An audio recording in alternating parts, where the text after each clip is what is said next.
I'm here at Walmart, and I'm just wondering if I'm missing something. Why is there an aisle full of black buckets? I don't understand. Is there something that I'm missing here? Is that why they need an aisle full of black buckets?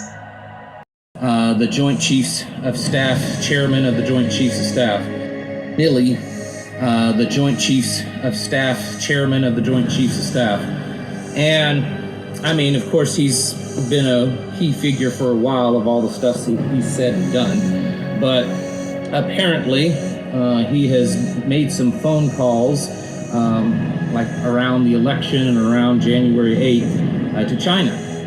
And he's, giving them our secrets, okay? Or at least he's, talking to them about classified information or what should have been, stuff he shouldn't be talking to the Chinese about then President Trump and protecting the Chinese from irrational President Trump of pushing the big red button on the desk and launching on China. It's interesting that if you line up the supposed phone call dates that he made, they line up pretty close to the dates that Nancy Pelosi made public statements on, we don't, not to worry about, crazy Donald Trump launching missiles. I assure you, it comes from, I've got it on good information that we have that under control. Now, there's not really any denying this anymore because Milley's chief of staff came out and confirmed that, yeah, he was making phone calls to China. And then Trump's Secretary of Defense says that he did it on his own. He was not authorized. They knew nothing about it. There's already been calls for his resignation and even court-martial because he overstepped his authority, what a lot of people are saying, because he's supposed to be under the command of civilian authority. And apparently he did things behind his boss's back, possibly at the direction or order of the incoming boss, but at the time still wasn't the boss. So there's a lot of stuff going on with that, right? But that's really only a small part of all the stuff that's happening. In fact, I think that on its own is kind of a distraction because it's being reported that Milley himself is the one that leaked this information. He's doing it for some publicity stunt, I guess, or something. So I think that this, while it's probably true, it seems, is being done as a mere distraction. There's a lot of other things happening, with China, just themselves. They're having some financial problems, kind of like we are here. A lot of people think that, our economy is crumbling and their economy is strong, and that's really not the case. The only thing that they're doing better than us, really, is that they're stockpiling food and gold, and we're not. But they're having some serious problems, too. In fact, they're about to have a Lehman Brothers moment, it appears, and their housing market is on the verge of complete collapse, which, most nations usually think that when their economy is about to collapse, war is a good way to bring it out of that collapse. And so we have two nations that their economies appear to be collapsing. We're about to, hit our debt wall here in a couple of weeks and not be able to print money anymore. And they're over here with their housing market and very possible economy is about to collapse. So that's something to think about also. Most of the things that I'm telling you today aren't very clear that it is going to lead to something, but it's just something to, in your brain, put on the shelf and remember it. There's also been all kinds of strange activities going on. In the UK, the Chinese ambassador was not allowed into Parliament. In China, a German ship, a warship, was not allowed to dock at a Chinese port. The Coast Guard up in Alaska found out that discovered that some of the most advanced Chinese naval ships have been patrolling very, very close to American waters up in Alaska, which is strange. There's still all kinds of activity going on in Taiwan and war games and stuff. And then North Korea is shooting off some more missiles, which, they do that all the time. But this time it's a little different because they released a video and information that for the first time they launched an ICBM missile from a submarine. That's kind of important because it's only the 7th nation in history that has developed that technology on their own, or at least that's what is being reported in the news. So that means that they can, take a nuke and park it off the coast of the east or west coast of the United States, and we wouldn't even know it. So that definitely increases the threat level from the North Koreans, because up until now, and their president is just that crazy. Man, this is us personally, they weren't really that big of a threat, but this is definitely now a they game are. changer. Fuck. It's just Then Japan is conducting the largest war game training it has done in about 30 or 40 years. like Biden blew Interesting, right? it. And then probably after you've already watched this or before you've watched this video, the president is speaking and giving remarks on this kind of technological coalition between UK and Australia, and how we're going to be sharing information. And apparently Australia was going to buy $90 billion in submarine technology from the French, and they decided all of a sudden not to do that. And they're Look, right? They talk about in a couple of weeks that this could happen, something could happen, that this could happen, that something could happen. But Trump said pray for the next 2 or 3 weeks because something's gone down, jail time, stuff like that. Biden, some other names.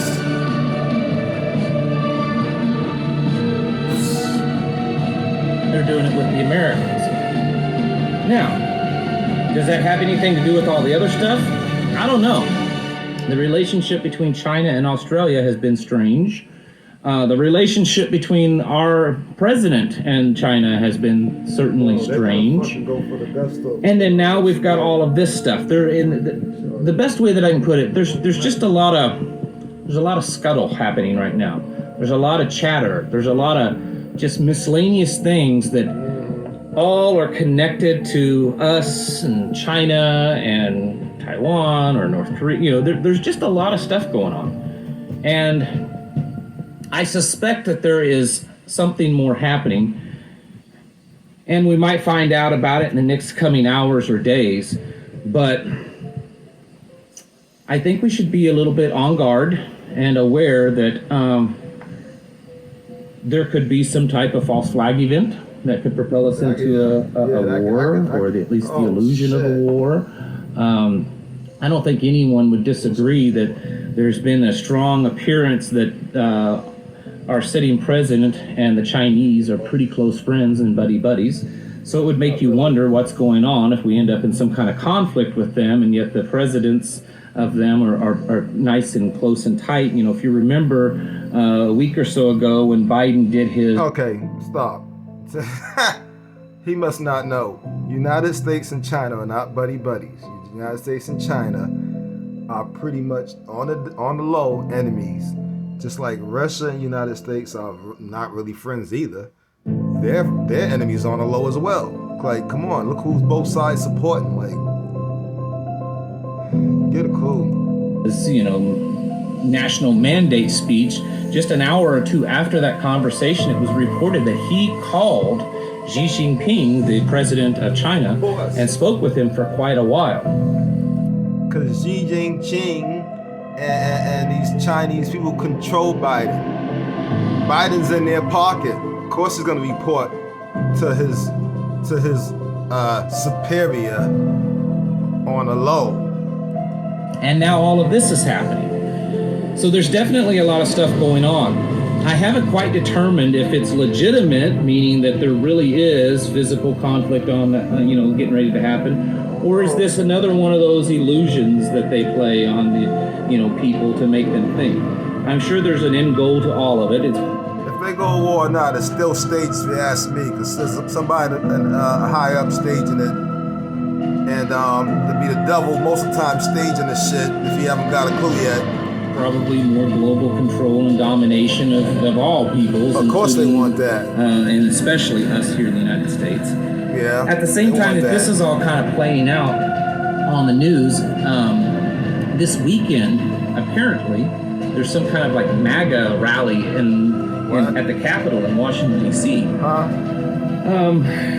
It's interesting because a couple of weeks ago, they said that they were putting the fence back up at the Capitol in preparation of this rally. And just today, the Capitol Police has sent over a request to the Department of Defense asking for reinforcements and getting ready for this this rally or whatever that they're having this weekend and on the 18th at the Capitol. What's interesting is that pretty much everyone that's actually connected with the Trump campaign and that whole MAGA movement and stuff is saying, we don't know what you're talking about. We have nothing planned. There's nothing planned. People closely connected with Donald Trump has come out and said, don't go to this. This is a setup. We have nothing planned. No one involved in any kind of MAGA organization or anything is connected with whatever's going to happen on September 18th at the Capitol building. The news reported a few days ago that whoever is putting this on has requested that everyone that attends to not wear any type of MAGA clothing, hats, shirts, anything like that, to dress incognito, to blend in. So, folks, this is almost like a B-movie type setup of a false flag. Yeah, this is definitely a false flag. Are they losing their edge of being able to set something like this up without people figuring out? Because right now it looks a little too obvious, which is also something maybe to worry about. So, we could have something happen this weekend to distract from China, or we could have something happen with China that distracts from what's going on this weekend, or both things could happen and could distract us from some other thing that's happening. The point is that there's a lot of chatter of both of these things, and I think it's something to watch. The whole deal with China, whether or not there would actually be a physical invasion of the United States by China, which I really doubt that we would ever see that. The biggest thing that they could do is hurt us economically. While of course it would hurt them also, I think China is okay with them suffering a little bit longer because they don't care about their people. They care less about them than our country cares about us. And so if they cut us off with exports, cut their exports off, it would really devastate us. We get so much from China anymore, and we've lost and gotten rid of the infrastructure that we need here in the United States to build a lot of this stuff on our own, which is why we're shipping it off to China or buying from them, because we no longer have the infrastructure to do it anymore. There's a lot of things that could happen with all of this. And of course, there's the whole health crisis and the Wuhan lab and all that kind of stuff going on. Things are kind of heating up in certain areas. There's all this Hollywood stuff happening that's distracting, and some crazy congresswoman that wears a dress with letters on it that I don't even know what's going on. And then there's all this China stuff, and the Pfizer says that they're putting in paperwork to get it approved for infants now, and California is implementing mandates over there and proof of the thing to enter certain buildings and businesses. So there's certainly a lot of stuff going on. Keep your eye on China and what's going on with Australia and the United Kingdom. It's kind of interesting because other allies were left out of this, Japan and India, to name a couple. And apparently the rumor is that those nations are a little upset that they've been left out of whatever this deal is that's being concocted. I suspect it has to do with China, or the reason why it's being done, because there's a lot of movement happening right now. And usually when there's a lot of movement and a lot of chatter, that's usually a pretty good indicator that something's about to happen. So keep your eyes under the horizon, folks, and get yourselves prepared. I say this pretty much every video now.